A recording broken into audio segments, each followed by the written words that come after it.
Nah, arti daripada influence itu banyak. Bisa mencontoh mengikuti apa masukan atau saran daripada influencer tersebut, orang-orang yang tampil di ruang publik tersebut. Menerima pelajaran atau edukasi dari orang tersebut. Sehingga bahkan mungkin mengikuti gaya dia berpakaian, gaya penampilannya, tutur kata ketika dia berbicara gitu. Nah, hal itu juga sebenarnya serupa gitu. Ketika Agus tampil di ruang publik, dia ingin menceritakan kisahnya di ruang publik.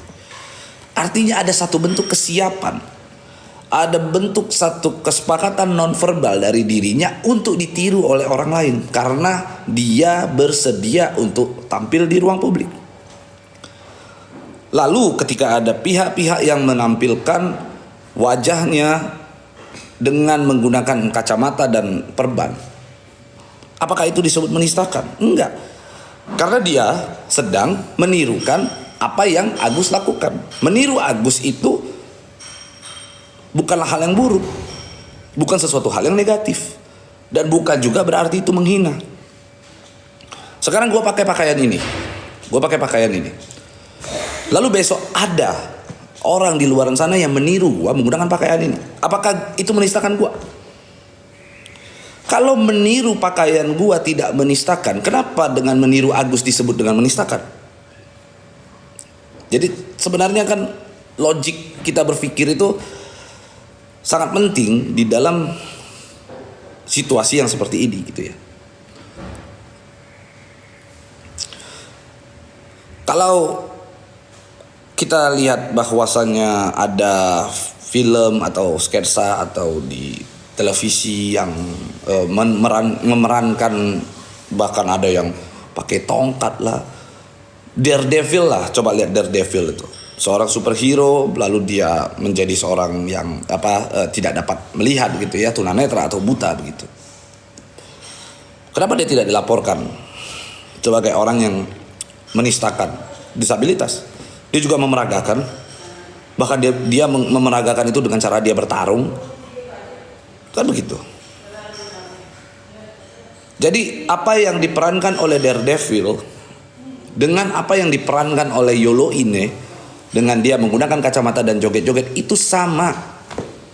Yolo Ine pakai kacamata dan pakai perban, itu sama dengan Daredevil ketika dia memerankan Daredevil gitu loh. Orang tersebut ketika memerankan sosok Daredevil sebagai superhero.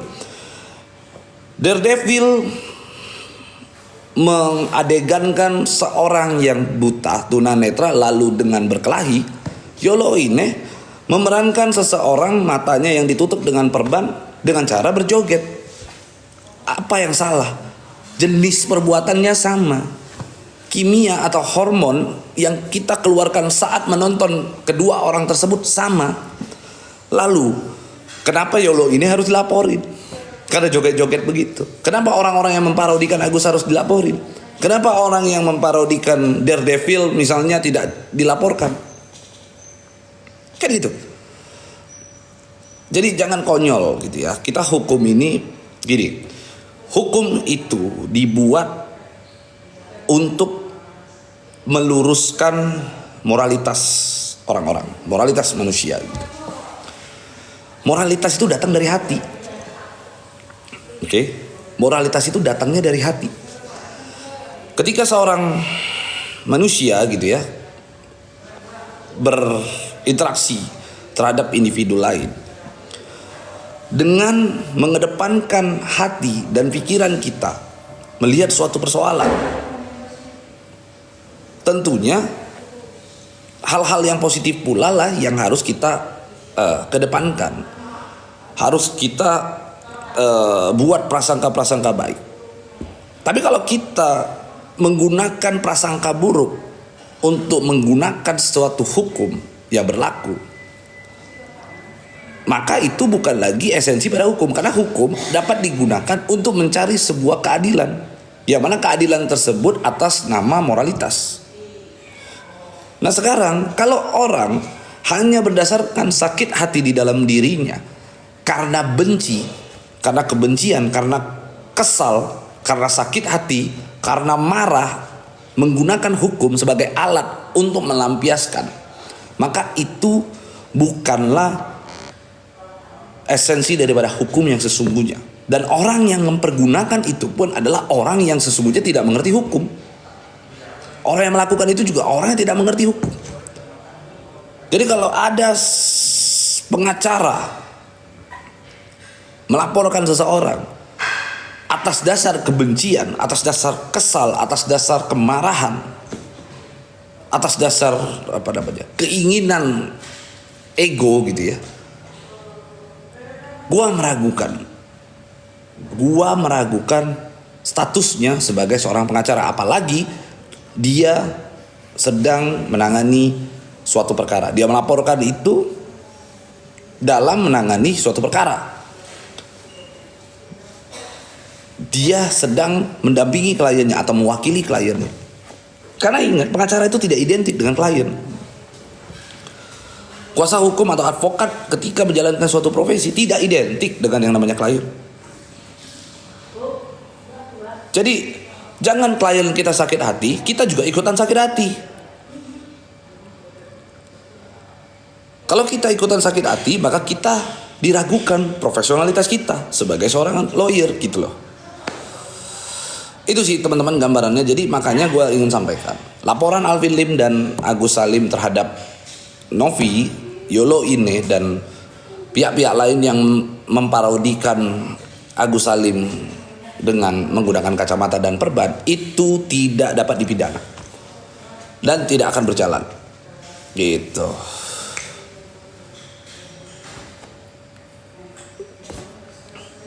Nggak ikut demo di mana?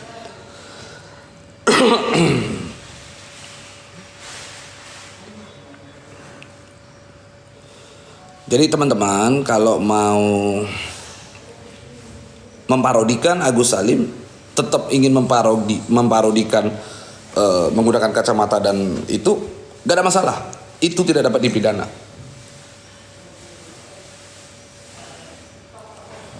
Gampang kok cara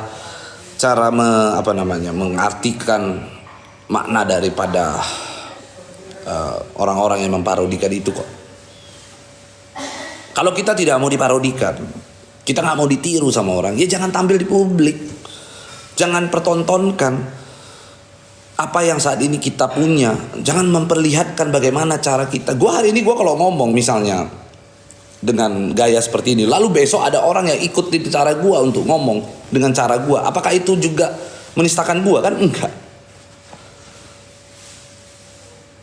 Gaya rambut gue seperti ini, lalu ternyata besok ada orang yang mengikuti gaya rambut gue seperti ini, apa gue boleh marah? Kan enggak. Karena gue sudah siap dengan segala macam keadaan. Siapapun yang mau ngikutin gaya gue di luar, boleh.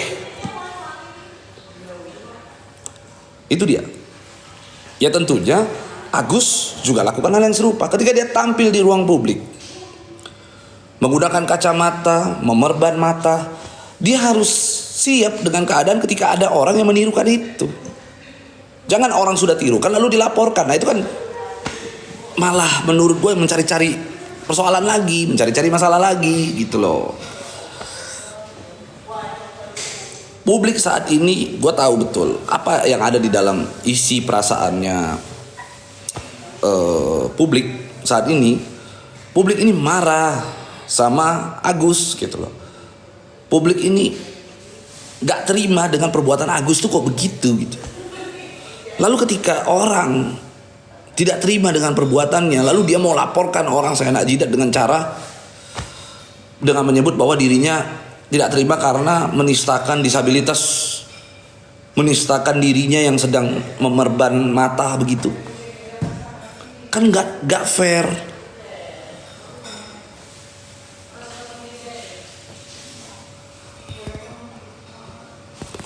Gak fair banget. Jadi ya sudahlah, jangan. Kalau saran gue sih ya, kita kalau ada persoalan begini, apalagi sekarang kita sudah dikenal oleh publik gitu ya, apalagi Agus sekarang sudah dikenal oleh publik, lalu sekarang persoalan ini sudah masuk di dalam satu kepentingan publik sudah menyoroti persoalan ini, Harusnya Agus itu melihat keinginan daripada publik. Uang bisa dicari. Uang itu bisa dicari. Oke. Agus sudah saatnya untuk mengikuti arus publik. Gua khawatir Agus ini dapat masukan yang enggak relevan untuk digunakan dalam menghadapi persoalan dengan donatur dan ada apa itu? Minuman. Oke. Enggak relevan masukan-masukan yang diberikan kepada Agus gitu untuk digunakan saat ini. Agus harusnya berpikir gitu ya, kok saran-saran orang yang selama ini gue dapet kok nggak kepake, kok saran-sarannya udah gue lakuin kok tidak bermanfaat, kok saran-saran yang gue udah lakuin kok membuat gue akhirnya tambah dibully, kok saran yang udah gue lakukan sekarang ini kok nggak berdampak apa-apa. Harusnya Agus berpikir itu gitu. Nah, kalau sudah berpikir itu, maka kita harus memperbaiki diri. Cara untuk memperbaiki diri adalah gua tahu, kan gitu kan? Gua tahu. Jangan-jangan orang yang memberikan gua masukan, orang yang memberikan gua saran, orang yang memberikan gua nasihat adalah orang yang salah. Jangan-jangan masukan-masukan ini justru gua ini sedang dimanfaati. Justru masukan ini menguntungkan mereka saja. Nah itu kan, ini yang sebenarnya harus ditanam di dalam pikirannya Agus. Mudah-mudahan Agus tuh menonton lah video ini gitu ya. Agus harusnya sadar, kita itu jangan naif di dalam persoalan hukum seperti ini gitu. Kita jangan naif dalam menangani atau menghadapi suatu persoalan. Jika kita ada masalah, kita itu jangan naif.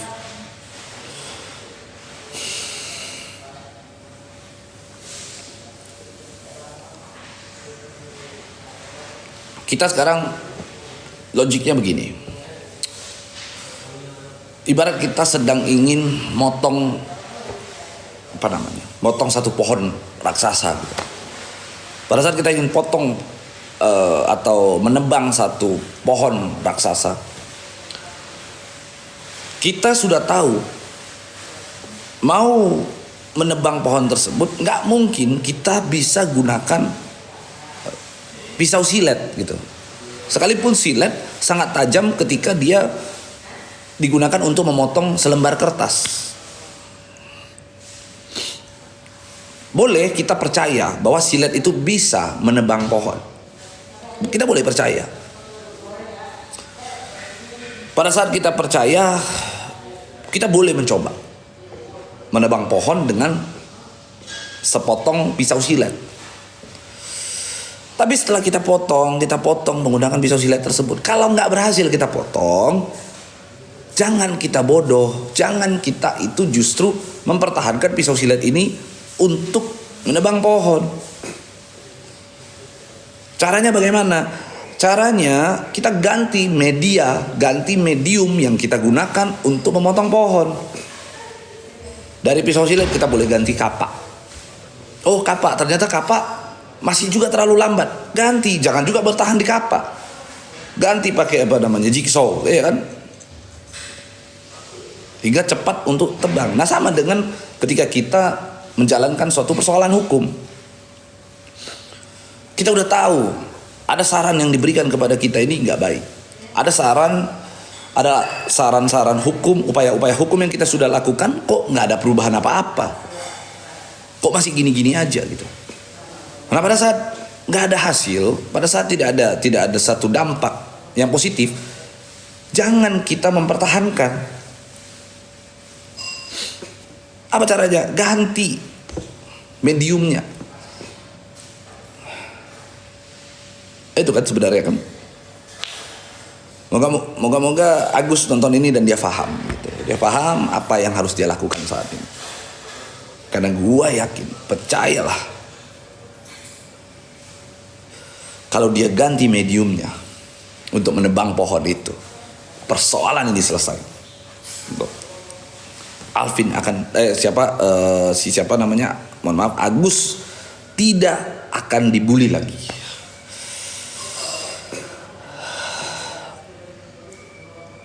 Ya, ingat, Agus saya ibaratkan sekarang sedang ingin menebang satu pohon. Dia ingin tebang pohon ini, selama ini yang dia gunakan adalah pisau silet. Kita sudah tahu pisau silet tidak mampu untuk menebang pohon itu.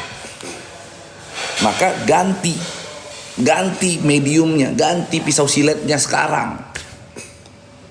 Gunakan alat yang lebih besar. Gunakan cara lain. Itu sih, teman-teman. Oke. Lalu ada kuasa hukumnya Agus yang mengatakan membuat sebuah tuduhan gitu kepada Novi gitu. Kira-kira kata-katanya begini deh. Kira-kira ya, mohon maaf jika saya salah. Dia bilang bahwasannya ini Novi dari mana uangnya kan gitu kan. Dia sampaikan begitu. Jangan-jangan istilahnya apa ya? Bukan jangan-jangan apa ya? Apakah dia sama seperti pramugari misalnya yang menjajakkan dirinya menjadi mohon maaf sekali menjadi seorang pelacur begitu. Oke. Menurut gua itu adalah satu ungkapan atau upaya untuk membuat sebuah prasangka yang dipercaya oleh penonton gitu. Jadi itu adalah upaya yang memang menurut gua dibuat agar orang-orang tergiring sepakat dengan prasangka yang dia buat. Oke. Jadi dengan Novi melaporkan Alvin, menurut gua Alvin Lim berpotensi untuk dipidana. Kenapa? Gini, di dalam hukum untuk menjerat seseorang ke dalam suatu perbuatan pidana, apakah ada pidananya, ada unsur pidananya apa tidak, kita harus melihat ada nggak mens reanya, ada nggak niat jahatnya. Karena tiraninya di dalam hukum bukan, apalagi terkait dengan ucapan atau kalimat yang disampaikan. Ucapan itu yang dinilai bukan kalimat apa yang dia sampaikan, tetapi maksud. Ingat, mens rea itu didasari daripada maksud, bukan kalimat yang diucapkan. Gitu. Kalau kalimat apa saja bisa disampaikan, tetapi ada maksud dibalik dari kalimat yang diucapkan. Itulah makanya kenapa dibutuhkan ahli bahasa. Ahli bahasa ketika menilai suatu percakapan, suatu kalimat, ahli bahasa itu bukan menilai kalimat per kalimat dan arti, karena arti itu akan luas. Tetapi yang dinilai dari seorang ahli bahasa terhadap suatu kalimat adalah maksud. Kenapa kalimat tersebut diucapkan? Nah sekarang kita lihat, kita merujuk kepada apa yang diucapkan oleh Alvin Lim. Alvin Lim mempertanyakan, katanya dia mempertanyakan, apakah seseorang itu merupakan pelacur misalnya begitu ya, sehingga dia punya penghasilan dan akhirnya dia bisa beli Alphard dan mobil mewah misalnya. Dia itu kan yang dia sampaikan begitu ya.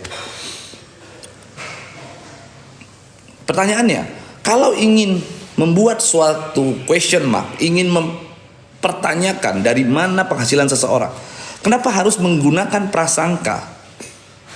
Kenapa harus menggunakan prasangka yang mengarah kepada sesuatu hal yang negatif? Kita harus melihat, ada nggak kemungkinan pertanyaan lain yang bisa dihadirkan, kemungkinan prasangka lain yang bisa dihadirkan tanpa harus adanya bentuk pelecehan secara verbal terhadap seseorang. Contoh, Kenapa Novi kaya? Kenapa Novi punya mobil mewah? Kenapa Novi punya rumah? Oh, mungkin karena dia adalah seorang apakah mungkin dia adalah seorang pengusaha? Apakah mungkin dia adalah seorang pengusaha tambang? Apakah mungkin dia adalah seorang pengusaha properti? Apakah dia mungkin seorang pengusaha fashion? Itu positif. Prasangka itu bisa disampaikan. Oke. Nah, tapi jika prasangka tersebut tidak digunakan, justru prasangka yang digunakan adalah prasangka yang mengacu kepada sebuah tuduhan yang negatif, gitu ya. Maka kita bisa simpulkan itu adalah sebuah perbuatan dengan sengaja untuk mengarahkan prasangka orang bahwa benar apa yang diprasangkakan oleh Alvin Lim itu terhadap Novi adalah suatu hal yang benar begitu.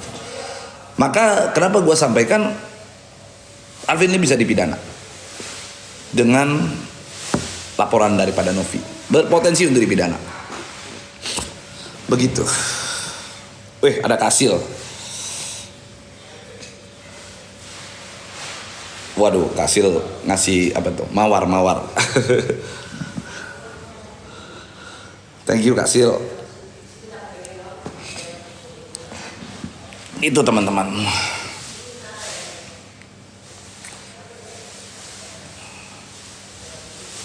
Jadi begitu ya teman-teman, intinya persoalan antara Alvin Lim dan Novi ini tidak seribet itu sebenarnya kan.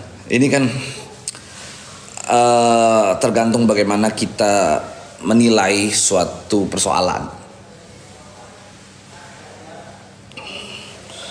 Tapi kita harus ingat kembali bahwa ada satu pokok permasalahan di sini. Pokok permasalahannya adalah kisru donasi Agus dan Novi. Nah, kisru tersebut harusnya mudah untuk diselesaikan. Yang membuat kisru tersebut tidak kunjung selesai adalah terlampau banyak, terlalu banyak bunga-bunga persoalan gitu ya, yang timbul karena satu pokok permasalahan ini. Itulah bisa kita lihat sekarang, si A lapor B, B lapor C, C lapor D, terus saja tuh saling lapor.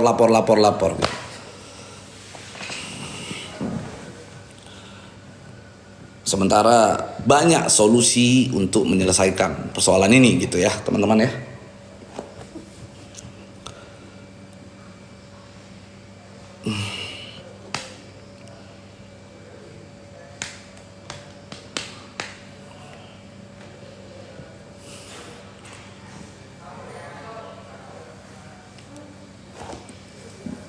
Begitu. Tulisannya kecil-kecil, gue gak bisa ngeliat nih. Maaf, udah usia.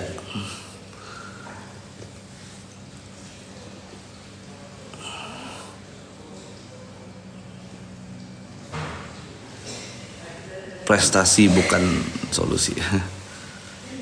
Ada sebab, ada akibat. Yes, ada sebab, ada akibat. Itulah yang disebut dengan hubungan kausalitas di dalam suatu persoalan hukum begitu. Gini ya, kita nggak berbicara hukum, tapi kita berbicara hubungan antar manusia aja deh. Gini, kenapa sih seseorang itu akhirnya kesel sama kita? Orang itu bisa kesel sama kita, pasti ada, itu merupakan satu reaksi dari aksi yang kita berbuat gitu. Jadi kalau konsep hidup itu, kalau kita nggak mau kalau kita nggak mau dicubit, ya kita jangan nyubit orang. Kalau kita nggak mau disentil orang, ya kita jangan nyentil orang. Kan itu kan sebenarnya konsep hidup kan.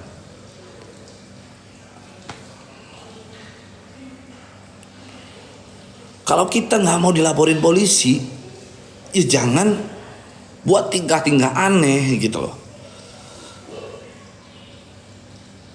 Kalau kita nggak mau dituduh sedang melakukan pelecehan verbal terhadap seorang wanita, ya jangan kita lecehkan orang itu gitu.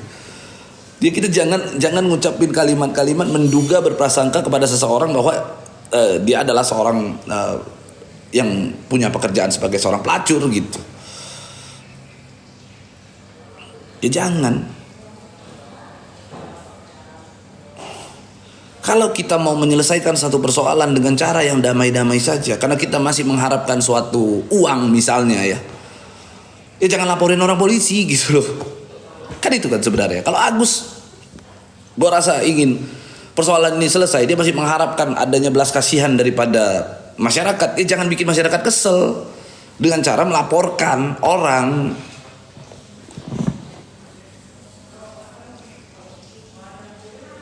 Itu aja kan sebenarnya kan. Jadi ini, itu yang gue bilang, terlalu banyak bunga persoalan yang bikin pusing, ribet.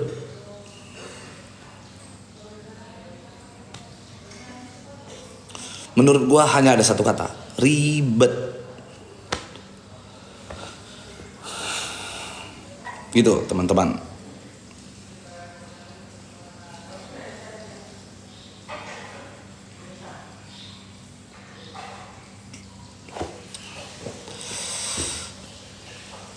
Gue yakin kalau Agus sana nanti satu dunia ribet. Jelimet ya betul, jelimet juga sama.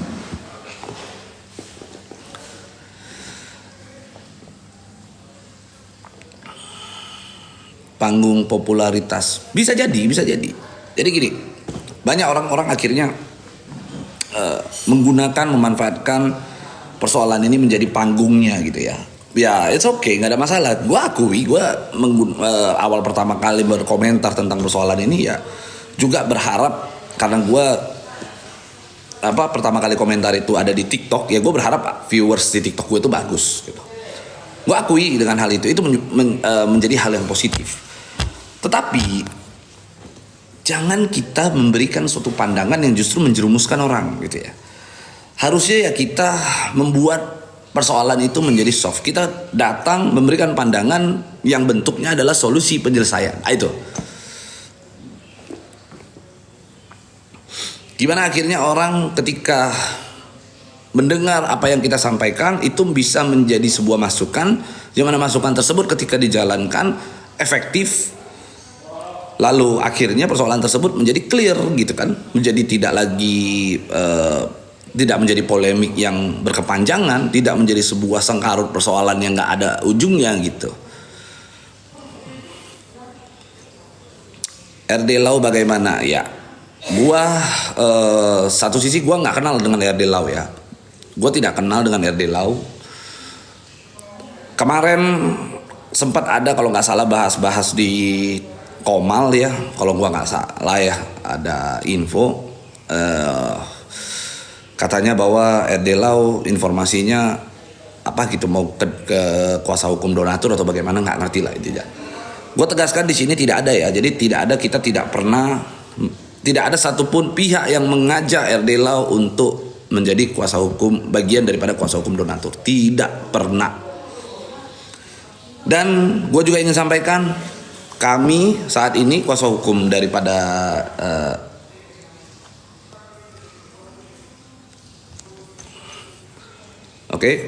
dan gue ingin sampaikan bahwa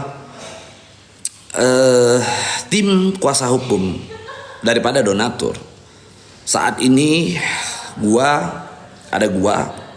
ada Pak Dodi Haribowo, Dr. Dodi Haribowo, SHMH, ada Pak Risman Sialoho, SHMH, ada Kasil ya. Ada Kasil menjadi salah satu tim kuasa hukum kita juga. Ada Salmen, ada banyak lagi lah gitu. Tapi tidak ada yang namanya RD Lau, gua tegaskan, tidak ada yang namanya RD Lau. Jadi jangan ada pihak yang mengatakan bahwa RD Lau seolah-olah diajak menjadi kuasa hukum donatur. Tidak pernah sama sekali gitu.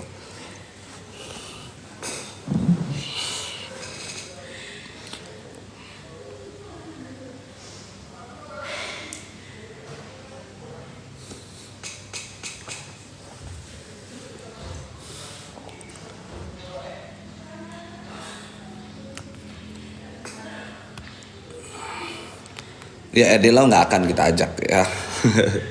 nggak, saya pastikan tidak akan. Karena kita sekarang dengan adanya gua, ada Pak Dodi, ada Pak Risman, ada Kak Sil, gua rasa sih kita cukup kuat untuk memperjuangkan.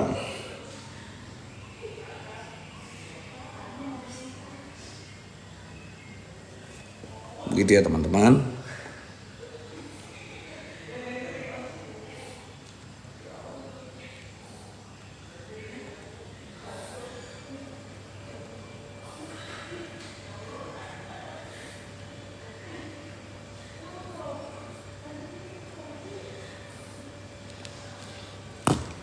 Oke, teman-teman, ini gue udah dihubungin, gue harus ke kantor dulu sebentar karena ada tamu-tamu dari Korea. Ada tamu dari Korea yang harus gue samperin. Nggak ada terkait dengan masalah hukum dan lain-lain, ini terkait dengan bisnis. Jadi modenya kita ubah dulu dari mode hukum, mode sebagai seorang advokat. Nah sekarang gue merubah modenya menjadi mode seorang pengusaha dulu. Gue ada pertemuan, ada rapat dengan salah seorang pengusaha di Korea, begitu ya, dari Korea gitu, datang kebetulan ke Indonesia. Jadi gue harus segera menghadiri meeting tersebut. Oke, kurang lebih itu aja teman-teman. Terima kasih ya udah